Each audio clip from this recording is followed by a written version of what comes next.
주신 비전을 힘있게 선포하겠습니다. 3300 비전을 이루라. 천하보다 귀한 한 영혼을 구원하는 믿음대로 거두리라. 아멘. 예수님은 누가복음 10장에서 따로 70인을 세우십니다. 그리고 그들에게 소위 전도 실습을 보내십니다. 이때 예수님은 그들을 보내시면서 그들에게 지갑도 그리고 가방도 신발도 가져가지 말라라고 말씀하십니다. 또한 가는 길에 아무에게도 인사하지 말라라고 하시면서 오로지 전도에만 집중하라라고 말씀하십니다. 그런데 오늘 본문에서 전에 가져가지 말라라고 하셨던 것들을 이제는 가져가라 말씀하십니다. 그리고 전에 언급하지 아니하셨던 검까지 소지하라라고 말씀하시죠. 이전의 명령과 다른 것도 다른 것이지만 검까지도 가지고 가라 하신 말씀에 제자들은 동요하지 않았을까 생각합니다. 싸우러 가는 것도 아니고 전도하는 길이 얼마나 위험하길래 그러실까라는 생각을 가지게 될 것 같지 않으십니까? 오로지 전도에 집중하라라고 하시면서 돈도 가방도 심지어 인사까지도 자제하라고 하셨던 명령과 다르게 오늘 예수님의 명령은 분명한 이유가 있을 것입니다. 그리고 그 이유가 이 땅의 전도자로서 복음을 전하고 잠재적 신자를 구원받도록 인도하는 우리에게도 무척이나 중요한 이유가 됩니다. 그렇다면 먼저 왜 전과 다르게 모든 것을 가지고 전도해야 하는지에 대해 말씀하고 계시는 것일까요? 그 이유는 이제는 앞으로 스스로 해결해야 하기 때문입니다.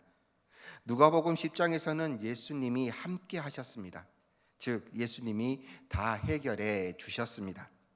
그렇기 때문에 예수님께서는 가져가지 말 것을 당부하셨지만 22장의 본문의 배경은 제자들과의 마지막 만찬 자리입니다. 이제 예수님이 떠나시게 되면 제자들 스스로가 해결해야 한다는 사실을 알려주시기 위함입니다. 예수님이 함께 하실 때에는 어떤 환난과 위기가 닥친다 하더라도 얼마든지 예수님은 해결해 주셨습니다. 이동 중에 비바람이 불어 제자들이 두려움에 처할 때 예수님 물 위를 걸으시면서 비바람을 잔잔하게 하셨습니다. 이들이 허기질 때에는 작은 것으로 여러 명을 배불리 먹고도 남기는 기적을 나타내심으로 해결해 주셨습니다. 그러나 부활하신 후 승천하시면 제자들은 스스로 자기를 지켜야 합니다. 스스로 해결해야 한다는 사실을 예수님은 그들에게 가르쳐 주어야 하셨던 것이죠. 이사야 53장은 메시아의 고난과 그리고 죽음에 대하여 말씀합니다. 예수님은 지금이 바로 그때다라는 것을 말씀하십니다. 죄가 조금도 없으신 예수님이 제 좌편과 우편에 있던 강도처럼 불법한 자들과 동일하게 여기심을 받으시면서 십자가의 죽임을 당하게 될 것을 이미 예수님은 아셨습니다. 예수님이 제자들과 계실 때에는 굳이 가지고 있지 않더라도 위기와 고난과 환난 앞에서 지키시고 보호하셨지만 이제 예수님이 떠나신다면 이제 제자들의 먹을 것과 입을 것을 누가 책임지며 누가 지키고 보호해 주겠습니까? 그렇기 때문에 제자들 스스로 준비하고 무장하라고 말씀하신 것입니다. 스스로 무장하고 스스로 준비하고 대비하여 자기를 지키라라고 말씀하신 것이죠. 만일 예수님께서 그런 말씀을 하지 아니하셨더라면 제자들은 안 이랬을 것입니다. 고난 앞에 쉽게 주저앉았을 것이고 포기할 것입니다. 앞으로의 환난 앞에서 믿음마저 잊어버릴 것입니다. 그러나 예수님은 준비해야 하고 실력을 키워야 하며 무장해야 한다는 것을 가르치셨고 이를 깨달은 제자들은 결단했고 준비했기 때문에 환난과 고통 속에서도 묵묵히 주의 명령에 순종하여 복음을 전할 수 있었던 것입니다. 이는 오늘 우리에게 도전을 주고 있습니다. 우전적인 신앙이 아니라 자립적이고 독립적인 신앙을 가져야 합니다. 교회에 출석하면서 수년 동안 말씀 듣고 훈련도 받았는데 아직 누군가의 도움을 받아야 하고, 또한 나에게 주는 혜택이 무엇인가를 먼저 살펴보고 누군가 밀어주고 권하지 않으면 절대 헌신하지 않는 신앙은 쉽게 넘어질 수밖에 없습니다. 그렇기에 오늘 본문을 우리는 기억해야 합니다.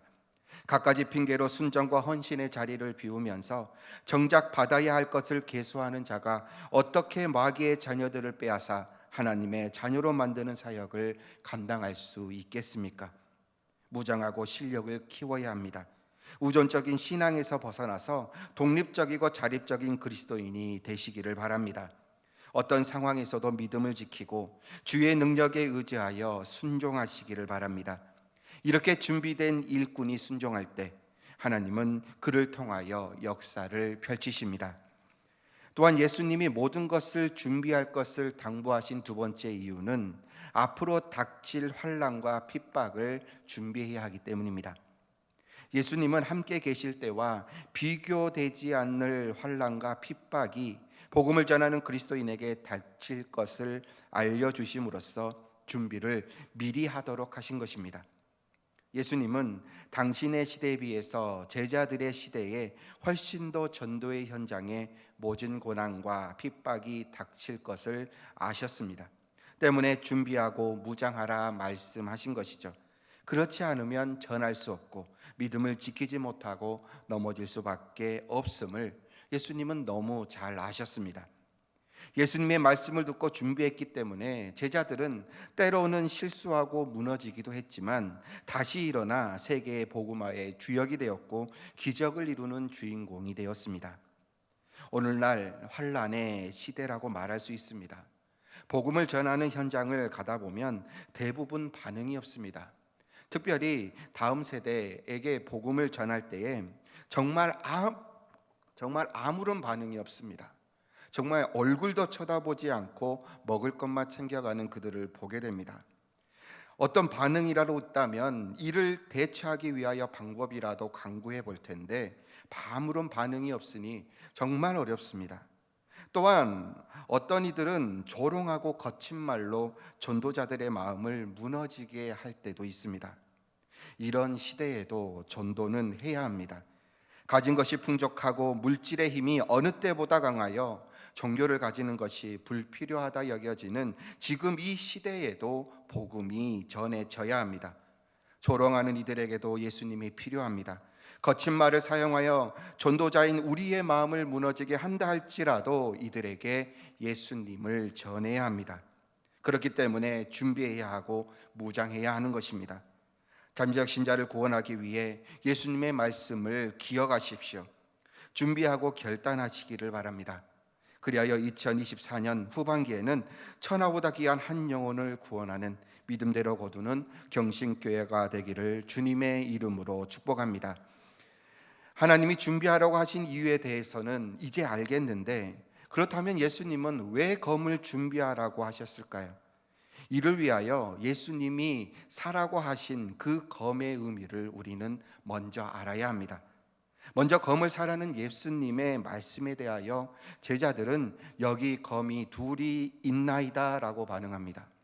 예수님께서 말씀하시는 검이 실제 검인 줄 알고 있었던 것이죠. 아마 이렇게 생각했을지 모릅니다. 전도하는 도중 위험한 상황이 생길 줄 모르니 호신경으로 준비하라고 하신 것이 아닐까 하고 생각하지 않았을까 생각합니다. 그러나 이러한 제자들의 반응에 예수님은 족하다 말씀하십니다.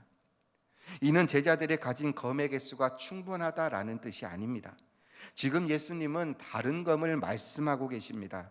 그런데 영적으로 무지하여 깨닫지 못하는 제자들은 전혀 다른 말을 하고 있으니 그냥 대화를 중단하자라는 의미에서 족하다라고 말씀하신 것이죠. 예수님은 37절의 말씀을 통해 자신이 불법자의 동류로 여김을 받을 것이다 라고 말씀하십니다. 즉 자신이 죄인의 신분으로 붙잡혀 십자가에 못 박혀 죽을 것을 시사하고 계신 것이죠. 즉 제자들은 이제 예수님 없이 살아야 하기에 전에 챙기지 않았던 전대를 챙기고 배낭을 챙기고 이제 검을 챙겨서 자기 스스로를 지킬 것을 말씀하고 계시는데, 제자들은 너무나도 해맑게 예수님 여기 검이 2자루 있습니다 라고 하고 있는 것입니다. 만약 제자들이 조금이라도 예수님의 말씀을 이해했더라면, 조금이라도 영적으로 깨어 있었더라면 이런 질문을 했어야 합니다. 예수님, 검을 사라고 하셨는데 그 검은 어떤 의미를 가지고 있습니까? 예수님께서 우리를 떠나실 때에 검을 챙겨서 내 자신을 지켜야 하는데 무엇으로 내 자신을 지켜야 합니까? 라고 질문을 했어야 한다라는 것이죠. 그렇다면 검은 무엇을 의미하고 있는지 에베소서 6장 17절을 함께 읽습니다. 시작. 구원의 투구와 성령의 검 곧 하나님의 말씀을 가지라. 아멘. 에베소서에서는 성령의 검을 곧 하나님의 말씀이라고 말씀합니다. 이어서 사도행전 20장 32절을 읽습니다. 시작. 지금 내가 여러분을 주와 및 그 은혜의 말씀에 부탁하노니 그 말씀이 여러분을 능히 든든히 세우사 거룩하게 하심을 입은 모든 자 가운데 기업이 있게 하시리라. 아멘. 바울이 에베소 성도들을 남겨놓고 예루살렘으로 향하는데 마지막으로 부탁하는 그 메시지 안에서 말씀과 주님을 동격으로 묘사하고 있음을 보게 됩니다. 마지막으로 요한복음 1장 1절을 읽습니다. 시작. 태초에 말씀이 계시니라. 이 말씀이 하나님과 함께 계셨으니 이 말씀은 곧 하나님이시니라. 아멘. 검을 가지라고 하신 것은 말씀을 가지라고 하신 것이고, 이는 곧 예수님을 가지라라고 말씀하고 있는 것입니다. 검을 사라고 하시는 것은 말씀을 사라고 하는 것이요, 그리고 말씀을 사라고 하신 것은 예수님을 사라는 것이고, 이는 곧 예수님을 가져야 한다라는 말씀입니다. 예수님을 가진다라는 것, 예수님을 내 안의 주인으로 모시고 예수님을 품고 살아가야 한다라는 것입니다. 잠시 떠나는 것 때문에 불안해하지 말라. 검을 사면, 즉 예수님이 너희들 안에 거하게 된다면, 주인이 된다면 어떠한 환난과 위기 속에서도 검이 되어서 너희를 지킬 것이고 복음을 전할 때 더 큰 능력으로 함께 하시겠다라는 말씀인 것이죠. 우리가 이 세상에서 주님의 증인으로 살아가야 할 줄 믿습니다. 이것은 명령입니다. 해도 되고 안 해도 되는 것이 아니라 꼭 해야 하는 것이죠. 그렇다면 증인이 되기 위하여 예수님은 당신을 사라고 말씀하십니다. 내 안에 주인이 예수님이어야 한다라는 것을 말합니다. 전도자로 살아가는데 언변도 뛰어나고 물질도 풍족합니다. 인간관계도 매우 좋습니다. 그런데 정작 전도자의 그 마음속에 예수님이 안 계신다면, 정작 손에 검이 들려 있지 않는다면 전도자라고 할 수 있겠습니까? 어떻게 그 사람의 증언에 힘이 있겠습니까? 진정한 전도자는 삶의 모든 영역에서 주님의 향기가 풍겨나게 되어 있습니다. 내 삶의 주인이 예수님이시기 때문입니다. 그렇기 때문에 분명히 세상 사람들은 확인할 것입니다. 자기들과 행동이 다르기 때문입니다. 가치관이 다르기 때문입니다. 그리고 그들을 자신은 감당할 수 없음을 느끼게 될 것입니다. 그리고 그 한마디 한마디에 힘이 실리는 것을 그들은 목격하게 될 것입니다. 오늘 목장교회 연합예배에 참석한 헌신자들의 한마디 한마디가 예수님의 증인으로서 힘이 있기를 주님의 이름으로 축복합니다. 우리가 있는 그곳에 그리스도의 사랑의 향기가 가득하여지고, 갈등이 가득한 그곳에 예수님의 사랑으로 화해와 평안으로 바뀌게 될 줄 믿습니다. 그렇게 예수님의 영향력을 이 세상에 끼치는 전도자가 되시기를 주님의 이름으로 축복합니다. 그럼 내가 어떻게 예수님을 살 수 있을까요? 오늘 다시 본문 36절을 다 함께 읽습니다. 시작. 이르시되 이제는 전대에 있는 자는 가질 것이요 배낭도 그리하고 검 없는 자는 겉옷을 팔아 살지어다. 아멘. 예수님께서 검을 사는데 겉옷을 팔아서 사라라고 말씀하십니다. 유대인들에게 있어서 겉옷은 곧 생명을 의미합니다. 유대인들의 옷을 보면 위에서부터 아래까지 하나로 이어지는 원피스와 같은 형태입니다. 따라서 겉옷이 벗겨져 버리면 벌거벗은 상태가 되고 맙니다. 또한 이 겉옷은 부끄러운 것을 가려주는 것뿐만 아니라 외부의 환경에서 자신의 몸을 보호하는 역할도 가지고 있습니다. 그런데 예수님은 겉옷을 팔아서 검을 사라 말씀하십니다. 그럼 검의 값과 옷의 값이 비슷하다라는 말도 되지만 동시에 겉옷을 팔아야만 검을 살 수 있다라는 뜻도 됩니다. 예수님을 사기를 원하십니까? 예수님을 품기를 원하십니까? 예수님은 결코 헐값이 아닙니다. 예수님을 사려면, 얻으려면, 품으려면 예수님의 능력을 소유하여서 이 땅의 전도자로 살아가기 위해서 내가 가지고 있는 생명과 같이 여기고 있는 것들을 팔지 않으면 안 된다라는 것입니다. 결코 예수님과 함께 동일하게 소유할 수 없다라는 것이죠. 마태복음 16장 16절에 베드로는 다음과 같이 고백합니다. 다 함께 읽습니다. 시작. 시몬 베드로가 대답하여 이르되 주는 그리스도시요 살아계신 하나님의 아들이시니이다. 아멘. 베드로의 고백이 놀라운 이유, 위대한 이유는 더 이상 로마 황제를 신으로 인정하지 않겠다라는 결단이 있기 때문입니다. 로마의 시민은 물론이요, 식민지의 사람들 역시도 로마의 황제가 신이다라는 것을 고백하지 않는다면 생명을 잃어버릴 수 있는 위기에 처하게 됩니다. 그러나 베드로는 개의치 않습니다. 이미 예수님을 그는 샀기 때문입니다. 초대교회 그리스도인들이 재산을 몰수당하고 감옥에 갇히고 사자와 싸우게 된다 할지라도 주는 그리스도시요 살아계신 하나님의 아들이시니이다라고 고백할 수 있었던 것은 이들의 생명으로 예수님을 샀기 때문입니다. 그만큼 예수님을 소유할 가치가 있다라고 여겼기 때문입니다. 그렇게 예수님을 소유한 전도자들 곳곳에 복음을 전함으로써 교회가 세워지고 하나님의 나라가 그들로 인하여 확장되어서 지금까지 이어진 것입니다. 우리의 믿음은 신앙의 선배들의 예수님을 사기 위해 지불한 값이 포함되어 있습니다. 그럼 이제 우리가 잠재적 신자에게 복음을 전하는데, 세상 사람들에게 예수님을 전하는데 우리의 겉옷을 팔아야 되지 않겠습니까? 바울은 나는 복음의 빚진 자다라고 고백합니다. 나는 더 많은 사람들을 얻기 위하여 모든 사람의 종이 되겠다라고 결단합니다. 이 고백이 우리의 입술을 통해 고백되어져야 합니다. 빚진 자의 심정, 그리고 종의 자세가 아니고는 영혼을 살려낼 방법이 없기 때문입니다. 제자들의 복음의 사명을 위해 자기들의 겉옷을 팔아 예수님을 사고 예수님을 증거하기 위하여 모든 것을 버리고 쫓아갔을 때 수많은 영혼들이 주님께 돌아왔고 그 영향력은 지금도 우리에게 이어지고 있다는 사실을 우리는 기억해야 합니다. 이제 겉옷을 팔아 예수님을 삽시다.